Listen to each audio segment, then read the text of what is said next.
The testimonies themselves will be the key that will explain the messages given, as Scripture is explained by Scripture. Halo everyone, dalam pelajaran ini kita akan bahas kata person. Khususnya waktu Miss White menggunakan kata person dan dia mengartikan person itu dengan the Holy Spirit atau Roh Kudus. Contohnya di manuskrip 66 dikatakan, Roh Kudus itu who is as much a person as God is a person. Artinya Roh Kudus itu adalah person sebagaimana God itu adalah person. Nah, kata person ini adalah human being. Dan God itu adalah being, oknum, bukan seperti angin, tetapi ada wujudnya, oknum. Sebagaimana Adam dan Hawa adalah person, Kristus dan God adalah person, Roh Nubuat bilang Holy Spirit adalah person. Dan dengan kutipan-kutipan seperti ini, banyak orang mengartikan kata person itu sesuai dengan apa yang ditulis di sini dan pengertian mereka tentang apa arti person itu, yaitu oknum atau being. Sementara kita harus membandingkan tulisan-tulisan Miss White dengan tulisan-tulisannya juga. Bagaimana kalau kita belajar Alkitab, kita gunakan Alkitab untuk menjelaskan dirinya sendiri. Kita pun harus menggunakan tulisan-tulisan Miss White untuk mengartikan apa yang dia maksudkan waktu dia gunakan, khususnya kata person, waktu dia bilang person itu adalah Roh Kudus. Jadi seharusnya kita pelajari dulu bandingan kutipan-kutipannya sebelum mengambil kesimpulan apa arti person itu. Karena salah mengerti apa yang dia maksudkan waktu dia gunakan person sama dengan salah mengerti firman Tuhan. Dan kalau salah mengerti firman Tuhan, Yohanes 17 ayat 17 katakan kita tidak disanctify oleh kesalahan tetapi kebenaran. Kebenaran itulah yang akan sanctify kita. Dan kesalahan pengertian arti kata person ini bisa hasilnya saya percaya doktrin Trinitas. Dan kalau saya percaya doktrin yang tidak sesuai dengan kebenaran, saya percaya ada oknum di surga yang sebenarnya nggak ada. Saya bergantung dan berdoa kepada oknum yang sebenarnya nggak ada. Bagaimana saya bisa disanctify kalau hal itu tidak benar dan saya anggap itu adalah satu kebenaran. Jadi kita akan lihat dari pelajaran ini apa maksud Miss White waktu dia gunakan kata person waktu dia bicara tentang Roh Kudus. Tentu saja Miss White tahu apa maksudnya dan apa artinya kata person waktu dia gunakan kata person. Dan kita harus lihat di zaman Miss White, kita lihat apa arti kata person yang sekarang pun masih artinya kata person yang Miss White gunakan untuk menjelaskan apa itu Roh Kudus. Jadi kita mau lihat ke kamus Noah Webster Dictionary untuk melihat apa arti atau definisi kata person. Di Noah Webster Dictionary ada paling kurang 6 definisi dari kata person. Kita mau lihat definisi pertama, yaitu an individual human being consisting of body and soul. Jadi inilah individu, human being, dalam hal God, bukan human ya, tetapi ilahi, being ilahi, divine being. Dan ada dia punya tubuh dan ada dia punya soul. Seperti Adam. Adam itu ada tubuhnya yang dibentuk dari tanah dan dia adalah living soul. Dan kalau person itu artinya sesuai dengan definisi pertama, artinya itu kita tahu berlaku bagi Bapa dan Anak, sudah pasti. Dan kita akan lihat kutipan-kutipan yang akan mengkonfirmasi bahwa Bapa dan Anak itu adalah individual divine being yang memiliki tubuh dan kehidupan, soul ya. Jadi mari kita lihat kutipan-kutipan yang akan menunjukkan bahwa Miss White menggunakan kata person dan dia bicara tentang Bapa dan Anak itu cocok dengan definisi pertama yang adalah individual divine being yang ada di punya bentuk body dan adalah kehidupan. Jadi kita ambil kata person, definisi pertama dari Noah Webster Dictionary, dan yang dibilang di situ adalah an individual human being consisting of body and soul. Kita lihat kata soul ini di Kejadian 2 ayat 7, waktu Tuhan membentuk manusia dari debu tanah dan menghembuskan dalam nostrilsnya nafas kehidupan, manusia menjadi living soul. Ini kata soulnya. Dan kata soul ini Ibraninya adalah nefesh, dan kita tahu bahasa Indonesianya adalah nafas, makhluk yang bernafas. Artinya person adalah divine being, kalau bicara tentang Bapa dan Anak, atau manusia human being yang ada tubuhnya, ada bentuknya, dan makhluk ini bernafas. Karena nafas itu adalah nafas kehidupan yang dihembuskan kepada tanah yang menjadi Adam waktu dia diciptakan di Kejadian 2:7 kan. Dan kata lain, soul adalah breath, nafas, creature, makhluk, ada dia punya mind. Jadi tubuh itu adalah dia punya bagian daripada tanah. Sementara dia punya mind, kita tahu kata lain mind adalah spirit kan. Mind adalah dia punya bagian spiritnya yang dihembuskan ke tanah yang menjadi living soul. Dan Adam dan Hawa bisa dibilang person karena mereka memenuhi kriteria definisi pertama daripada person di Noah Webster Dictionary. Nah, kita mau lihat kata personality. Nah, personality ini ada kata personnya. Person lalu personality. Jadi kalau dibilang person adalah manusia, personality itu kayak menjelaskan kemanusiaannya. Jadi nggak bisa dibilang kemanusiaannya lalu manusianya nggak ada.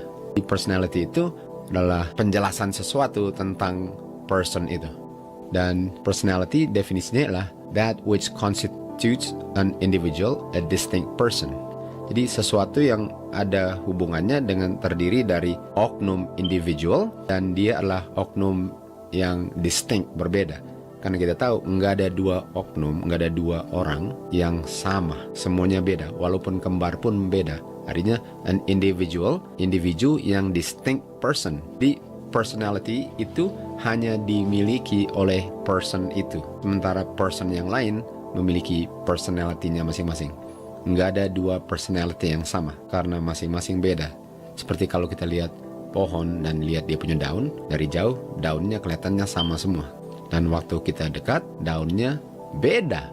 Karena nggak ada dua daun yang sama 100%. Walaupun sama semuanya kan. Jadi sama tapi beda. Itu personality masing-masing. Dan itu ada hubungan dengan person kan, sama dengan person. Jadi kita mau lanjut untuk belajar tentang Bapa dan Anak sebagai person. Mau lihat kutipan Roh Nubuat untuk membuktikan bahwa Bapa dan Anak adalah person sesuai dengan definisi pertama Noah Webster Dictionary. Kita ke manuskrip 124. Berdasarkan kata personality itu ialah satu keunikan ciri khas karakteristik daripada person itu. Kita sudah baca tadi personality kan. Jadi di John 17, John bicara tentang personality-nya God dan personality-nya Kristus. Artinya God adalah person dan Kristus adalah person karena masing-masing memiliki personality-nya masing-masing. Dan bicara tentang hubungan Bapa atau hubungan God dengan Christ di John 17. Hubungan daripada God dengan Christ yang masing-masing memiliki personality. Lalu John bilang, Bapa, ini Kristus yang bicara, Bapa, jamnya telah tiba. Yesus bilang, muliakanlah anakmu. Lalu Miss White setelah kutip ayat itu dia bilang, di sini kita lihat personality dengan individuality. Nah, dia sedang mau membandingkan God dengan Christ dan hubungannya satu dengan lain. Jadi walaupun God ada personality dan Kristus ada personality, tapi masing-masing itu beda, distinct. Karena personality itu yang membuat dia beda dari yang satu kan. Walaupun sama-sama person dan sama-sama memiliki personality, tapi personality itu yang membuat masing-masing beda. Dan hubungannya ialah personality daripada God adalah dia Bapa dan bukan anak. Dan personality daripada Christ adalah dia anaknya Bapa dan dia bukan Bapa. Jadi ini yang menunjukkan bahwa Kristus dengan God beda personality-nya. Kita kenal mereka beda. Jadi saya nggak bisa bilang Kristus adalah God karena itu personality-nya Bapa. Dan saya nggak bisa bilang Bapa itu Kristus karena itu personality-nya Kristus sebagai anak. Walaupun kita tahu bahwa Kristus adalah God karena dia punya nature, karena dia punya substance. Tapi kita kenal Kristus sebagai anak, itu dia punya personality. Kita kenal God sebagai Bapa karena itu personality-nya. Dan masing-masing berbeda. Jadi kita tahu bahwa God dengan Christ adalah person. Cocok dengan definisi Noah Webster yang pertama kan. Kita baca di Council for the Churches. God adalah Bapanya Kristus. Ini personality daripada Bapa. Christ is the Son of God. Ini personality dan individuality daripada Kristus. Masing-masing memiliki personality dengan individuality masing-masing, di mana God adalah Bapanya dan Kristus adalah anaknya Bapa. Masing-masing person. Kita baca di kutipan berikut, di early writings ini. Saya melihat tahta, Miss White melihat tahta di surga, dan duduk di tahta itu Bapa dan Anak. Kita lihat dua personality.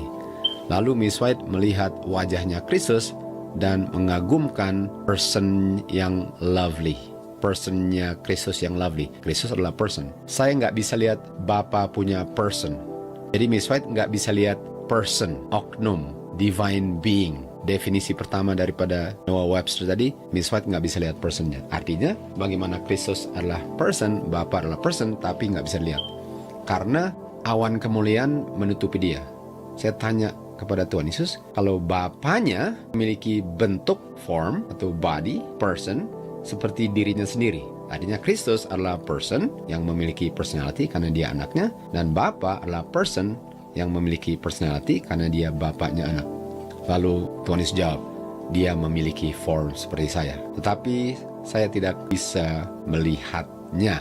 Saya tidak bisa melihat form daripada Bapa. Saya nggak bisa lihat personnya. Tapi saya tahu personality-nya karena saya bilang, ya Bapa itu personality. Tapi dia punya person saya nggak bisa lihat. Kalau saya melihat kemuliaan daripada personnya atau Bapa punya person, saya langsung akan lenyap. Jadi kita bisa lihat bahwa Bapa dan Anak adalah person. Sementara yang kita sedang pelajari adalah apakah Roh Kudus person sebagaimana Bapa adalah person.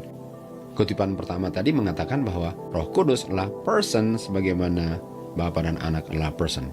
Tetapi kita lihat bahwa di tahta ada Bapa dan Anak, tapi nggak ada Roh Kudus. Dan di tahta itu yang duduk adalah person Bapa dan person Anak, tapi nggak dibilang Roh Kudus. Tapi kita lanjut. Ibrani 1:3, Kristus adalah express image daripada Bapanya punya person. Walaupun personality, individuality-nya beda karena Kristus adalah anaknya, di mana Bapa adalah Bapa daripada Kristus. Personality beda, tapi masing-masing person, dan Kristus punya substance. Dia punya nature, express image, nggak ada bedanya. Exact copy, dia punya figure. Walaupun masing-masing personality-nya berbeda. Artinya God, yaitu Bapa adalah person, an individual person, a divine person. Dia memiliki personality yang berbeda dari anaknya. Bapa bukan anaknya. Kristus adalah anaknya God. Kristus adalah person, an individual person. Dia adalah divine person. Kristus memiliki personality yang beda dari Bapanya, karena Kristus adalah anaknya Bapa, Kristus bukan Bapanya. Nah, pertanyaan berikut, bagaimana dengan Roh Kudus? Jadi kalau kita kembali ke definisi yang pertama tadi, kita bisa lihat bahwa kata person itu cocok atau pas untuk diaplikasikan kepada Bapa dan Anak, God dengan Christ. Pertanyaannya, apakah Roh Kudus masuk kategori definisi person pertama? Karena di manuskrip 66 dikatakan, the Holy Spirit, who is as much a person as God is a person. Jadi Holy Spirit itu adalah person sebagaimana God adalah person dan Christ is a person. Kalau hanya melihat dari kutipan ini, kita bisa lihat, kita bisa artikan bahwa artinya Roh Kudus adalah an individual divine being yang memiliki tubuh dengan soul. Tetapi apakah hanya itu definisi kata person yang kita temukan dalam Noah Webster Dictionary ini? Apakah hanya itu definisinya? Dan apakah waktu Miss White menggunakan kata person, dia menggunakan definisi pertama waktu dia maksudkan Roh Kudus, sebagaimana itu yang dia maksudkan waktu dia gunakan kata person ini untuk mengartikan Bapa dan Anak? Itu pertanyaannya. Mari kita lanjut. Lihat bahwa definisi nomor 6 daripada kata person di Noah Webster Dictionary adalah character of office. Nah, character of office ini dikasih contohnya. How different is the same man from himself. Betapa bedanya orang yang sama dari dirinya. Artinya diri ini bisa beda dari dirinya. Artinya character of office ini ialah saya bisa beda dari diri saya. Contohnya, dia sustains the person, artinya dia bisa berlaku bersifat the person atau the character of office, dan character office-nya adalah satu pemimpin negara, magistrate. Jadi dia bisa sebagai pemimpin negara, atau character of office-nya atau person-nya sebagai magistrate, pemimpin negara. Dan dia pun bisa memiliki character of office atau person sebagai seorang teman. Jadi seorang gubernur, bilanglah gubernur itu teman saya. Dan sebagai gubernur, dia adalah orang yang posisinya tinggi dan perlu dihormati sebagai gubernur. Sementara orang yang sama, dia pun saya punya teman, dan bagaimana saya memperlakukan teman saya sementara dia hanya sebagai teman saya, beda dengan waktu dia duduk di kantor gubernur, walaupun dia oknum yang sama. Itu character of office.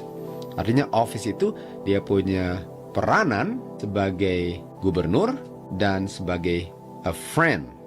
Dan character of office ini kata lainnya person.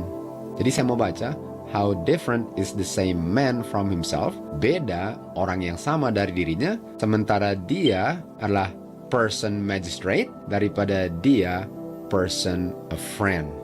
Dan setiap kali digunakan kata person, itu artinya dia punya karakter daripada dia punya office sebagai magistrate atau sebagai teman. Artinya satu being, satu orang, satu person bisa memiliki dua person. Jadi kalau saya mau bicara tentang person, apakah saya maksudkan dia sebagai magistrate atau saya maksudkan dia yang sama sebagai friend? Jadi kalau kita baca tentang Roh Kudus, waktu Miss White menggunakan kata person, kita tahu person definisi pertama itu artinya Bapa adalah person, karena kita buktikan anak adalah person. Itu masing-masing individual yang masing-masing memiliki personality yang berbeda dari masing-masing. Dan itulah oknum form Bapa. Bapa adalah Bapa, anaklah anak, masing-masing oknum personality masing-masing. Nah, waktu Miss White menggunakan kata person untuk menjelaskan Roh Kudus, apakah dia maksudkan itu sebagai oknum Roh Kudus atau dia sedang bicara tentang salah satu oknum Bapa atau anak yang office-nya sebagai Roh Kudus? Apakah Miss White menggunakan person definisi pertama untuk bicara tentang Roh Kudus, atau dia sedang menggunakan definisi nomor 6 waktu dia gunakan Roh Kudus sebagai office yang lainnya daripada Kristus? Mari kita lanjut.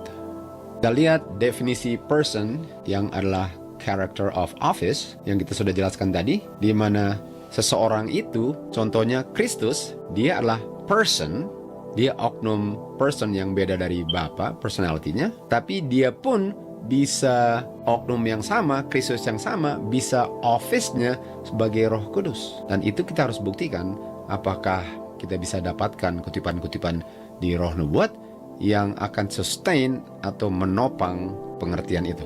Jadi satu orang, satu person bisa memiliki dua atau lebih characters of office. Jadi seorang suami bisa juga seorang polisi, bisa juga seorang tukang cat.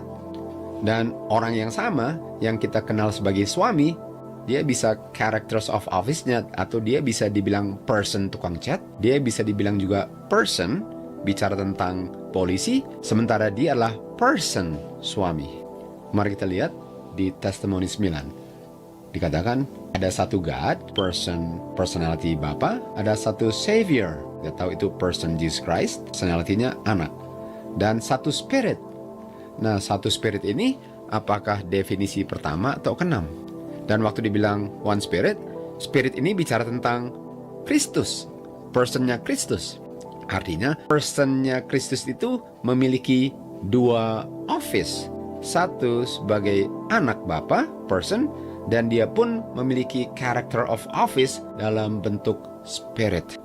Jadi ini bukan oknum ketiga, ini bukan the third person, yaitu oknum ketiga sama dengan Bapa oknum, anak oknum, Roh Kudus oknum. Ini adalah Kristus punya character of office sebagai roh. Jadi pekerjaan Roh Kristus adalah office daripada Kristus punya roh. Sementara Kristus, anak Bapa, ada di surga. Jadi Miss White waktu menggunakan kata person, yang dia artikan daripada kata person ialah character of office, bukan an individual being. Jadi Miss White mengerti waktu dia gunakan kata person. Kita yang harus cari mengerti apa yang dia maksudkan waktu dia gunakan kata person. Jangan sebelum belajar, sebelum menggali, sebelum cari tahu apa yang dia maksudkan, langsung saya artikan bahwa ini artinya Trinitas. Sementara sama sekali bukan itu yang dia maksudkan. Jangan lupa, kita disanctify oleh kebenaran. Kita nggak disanctify oleh yang salah. Dan kita pun nggak bisa diluputkan dari kesalahan kita kalau kita nggak mau menggali untuk cari tahu apa yang benar dan hanya terima apa yang salah sebagai kebenaran, karena hanya itu yang saya mau artikan dari apa yang sebenarnya bukan artinya. Kalau kita lihat di Manuscript Releases Volume 14, 14 MR, kita baca karena Tuhan Yesus sudah di-convert, artinya sudah dibatasi dengan kemanusiaannya, dia nggak bisa berada di segala tempat secara person, secara oknum tubuhnya sebagai anak Bapa. Oleh sebab itu, untuk kebaikan murid-muridnya, dia harus tinggalkan mereka, pergi ke Bapanya, dan mengirim Roh Kudus untuk menjadi penerus atau penggantinya di bumi. Lalu dibilang sini, Roh Kudus adalah dirinya sendiri tanpa personality kemanusiaannya dan bisa tidak terikat dari personality kemanusiaannya. Jadi Roh Kudus ini nggak dibilang adalah oknum ketiga. Roh Kudus adalah Kristus punya diri sendiri sebagai office Roh Kudus tanpa personality kemanusiaannya. Dan kita bisa lihat kenapa Miss White gunakan kata person, karena person ini waktu bicara tentang Roh Kudus adalah office-nya Kristus sebagai Roh Kudus, bukan sebagai imam besar di surga. Jadi waktu Miss White menggunakan kata person, dia tahu apa yang dia maksudkan. Dia mengerti dan dia nggak takut untuk menggunakannya karena itu arti yang sah daripada kata person. Ini bukan dia punya kata-kata yang buatan sendiri dan itulah yang dia artikan walaupun bukan itu artinya.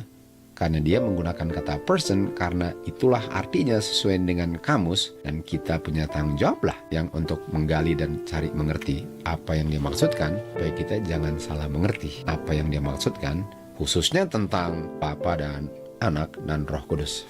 Jadi Roh Kudus adalah dirinya sendiri.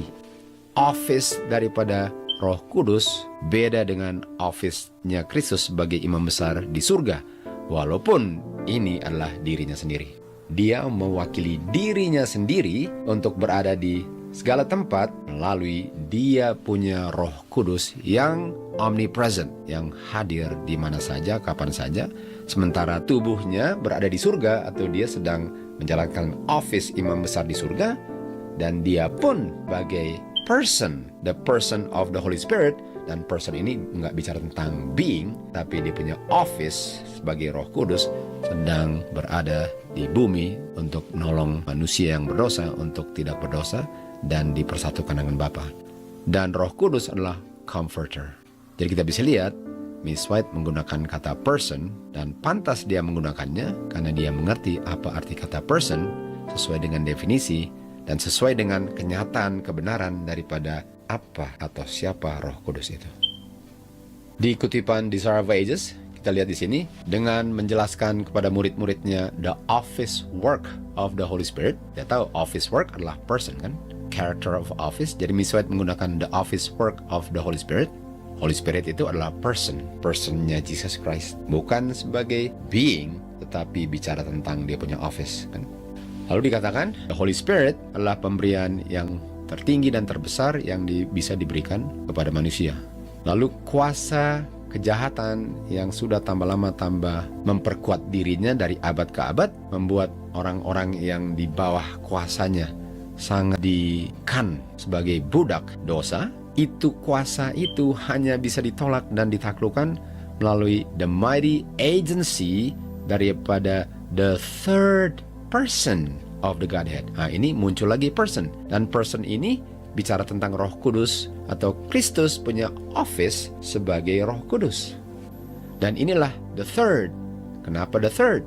Karena yang pertama adalah Bapa, yang kedua adalah Kristus, dan yang ketiga adalah Kristus punya person. Ini bukan person ketiga yang adalah Roh Kudus sebagaimana Bapa dan Anak adalah person, tapi ini the third person inilah Kristus punya person yang dibagi dua, satu oknumnya, satu bicara office-nya. Nggak bisa manusia sementara dia sedang menjalankan office work yang satu, di waktu yang bersamaan dia melakukan office work yang lain. Nggak bisa. Tapi karena Kristus punya spirit omnipresent, itu sebabnya dia bisa menjalankan dua office-nya sebagai imam besar di surga dan sebagai Roh Kudus di bumi pada waktu yang bersamaan, karena Kristus punya spirit maha hadir atau omnipresent. Lalu kita baca, Kristus telah memberikan dia punya roh. Dia nggak memberikan oknum ketiga selain Bapa dan Anak. Kristus memberikan dia punya roh sebagai kuasa ilahi. Dan the third person ini adalah kuasa ilahi untuk bisa menang terhadap semua hereditary dan cultivated tendencies to evil. Jadi kita bisa lihat bahwa waktu Miss White menggunakan kata person, dia bicara tentang the office work atau the character of office daripada Kristus, bukan bicara tentang oknum ketiga yang namanya Roh Kudus. Di Desire of Ages halaman 166 dikatakan, sementara Jesus ministers in the sanctuary above, sementara pekerjaan office work Tuhan Yesus di Ka'bah di surga sebagai personal form atau being di surga, dia masih melalui rohnya minister gereja di bumi. Jadi Kristus yang sama di surga dan Kristus yang sama di bumi, bedanya yang di bumi bukan dalam bentuk being, bukan dalam personal form, tapi itu adalah dia punya roh. Ini dia punya office work. Di bumi office worknya secara spiritually, di surga secara personally, secara form dan being. Dan dia bisa di bumi juga karena rohnya omnipresence. Makanya dia bilang, saya akan bersamamu selalu. Walaupun saya di surga, saya pun bersama kamu di bumi. Kenapa? Karena dia punya office work sebagai Roh Kudus selalu di sini. Dan kata office work itu apa? Person. Bukan sebagai oknum, tetapi diartikan sebagai character of office. Dia punya energizing presence. Dia punya kehadiran yang memberikan kekuatan masih dengan gerejanya di bumi. The reason why the churches are weak and sickly and ready to die is that the enemy has brought influences of a discouraging nature to bear upon trembling souls. He has sought to shut Jesus from their view as the Comforter. Kristus memiliki dua character of office, sebagai imam besar di surga dan sebagai yang selalu hadir di bumi dengan murid-muridnya untuk menggantikan dia punya personal presence dalam bentuk form dan beingnya di bumi, digantikan dengan dia punya office work dalam bentuk Roh Kudus. Sementara oknumnya, tubuhnya, personal form dan beingnya di surga, di Ka'bah di surga, mempersiapkan untuk menjemput umat-umatnya yang setia. Terlanjut di CH500, waktu Roh Kudus akan melakukan dia punya office work, kita lihat lagi bahwa Miss White menggunakan kata office work sesuai dengan Roh Kudus, sesuai dengan definisi nomor 6 daripada Noah Webster's Dictionary. Jadi kita bisa lihat apa yang Miss White maksudkan waktu dia gunakan kata person. Bukan sebagai oknum ketiga Roh Kudus, tetapi sebagai character of office daripada Kristus di bumi ini melalui dia punya Holy Spirit. Holy Spirit bukan oknum ketiga sebagaimana Bapa dan Anak, tetapi Holy Spirit adalah Kristus punya roh dan boleh dikatakan person karena itu sesuai dengan definisi bahwa person itu nggak perlu selalu artinya individual being, tetapi bisa diartikan sebagai character of office. Kita lihat satu kutipan lagi di Acts of Apostles, the office of the Holy Spirit, office daripada Roh Kudus yang adalah rohnya Kristus. Dia bilang di sini, waktu dia datang, Kristus bicara tentang dia, sementara dia ini dirinya kan, karena dia ini bicara tentang Roh Kudus dan dia bilang kata dia ini sebenarnya dia ini adalah saya. Kita baca di Acts of Apostles 52. Di sini kita lihat lagi Miss White menggunakan kata the office of the Holy Spirit. Dan dia mengutip John 16:8, waktu dia datang, dia akan menginsafkan dunia akan dosa, righteousness, dan judgment. Nah, kata dia ini adalah pronoun orang ketiga. Saya, kamu, dia. Saya pertama, kamu kedua, dia ketiga. Sementara dia itu yang ketiga adalah saya. Artinya, the third person adalah saya. Saya punya roh. He will come. He will reprove the world of sin. Sementara He itu saya yang sedang melakukan tugas office work saya sebagai Roh Kudus, sementara tubuh saya di surga. Di John 14 ayat 16, Tuhan Yesus bilang, saya akan berdoa kepada Bapa dan Bapa akan berikan kepada kamu another comforter. Kita tahu another adalah saya dalam bentuk yang lain, dalam bentuk roh. Saya punya office sebagai Roh Kudus, sementara saya di surga.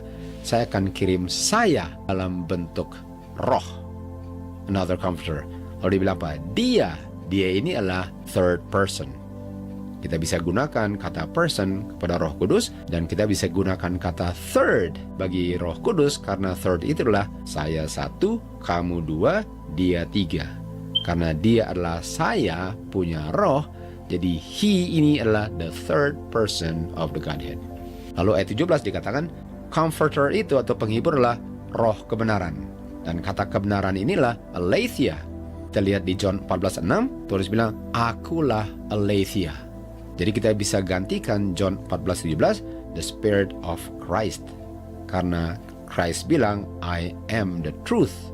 The Spirit of the truth adalah the Spirit of Christ, rohnya Kristus. Lalu digunakan dia. Dan dia itu the third person. Makanya waktu Miswet bilang the third person of the Godhead, dia bicara tentang rohnya Kristus. Kata person sebagai office, kata the third sebagai bukan saya, bukan kamu, tapi dia. Dia menggunakan the personal pronoun sebagai the third person yang bicara tentang dirinya. Ayat 18, saya tidak akan tinggalkan kamu tanpa penghibur. Lalu dia bilang apa? Sebagai first person sekarang. Saya akan datang kepada kamu. Saya tidak akan tinggalkan kamu tanpa saya. Saya dalam bentuk office Roh Kudus akan datang kepada kamu. Kita lihat di Acts of Apostles, waktu dia akan datang, tadi katanya dia. Waktu the third person akan datang, the third person akan datang itu adalah rohnya Kristus. Lalu 14:18 dia bilang, the first person bilang, yang datang saya. Jadi the third person ini di-connect dengan the first person. Karena the third person ini adalah person orang pertama. Kristus punya roh lah, Roh Kudus itu. Miswet bilang, the Savior is our comforter. Juru selamat itu adalah kita punya penghibur. Bukan oknum ketiga, Kristuslah penghibur kita. Hanya dengan menerima Roh Kudus sebagai rohnya Kristus, kita bisa mendapatkan comfort. Selain rohnya Kristus, kita nggak bisa dapat comfort, karena Roh Kudus itu adalah rohnya Kristus, bukan oknum ketiga. Semoga pelajaran ini bisa membuat saudara-saudara sangat mengerti apa kebenaran itu. Waktu Miswet menggunakan kata person dan kata the third, kalian bisa mengerti dan tidak perlu diombang-ambingkan oleh ajaran-ajaran yang menunjukkan bahwa Miswet percaya Trinitas dan mengajarkan bahwa the third person of the Godhead itu adalah oknum ketiga di surga. Semoga Tuhanlah yang dimuliakan melalui apa yang kita hidupkan sesuai dengan kebenaran yang kita pelajari. To God be the glory. The Savior is our comforter. This I have proved him to be,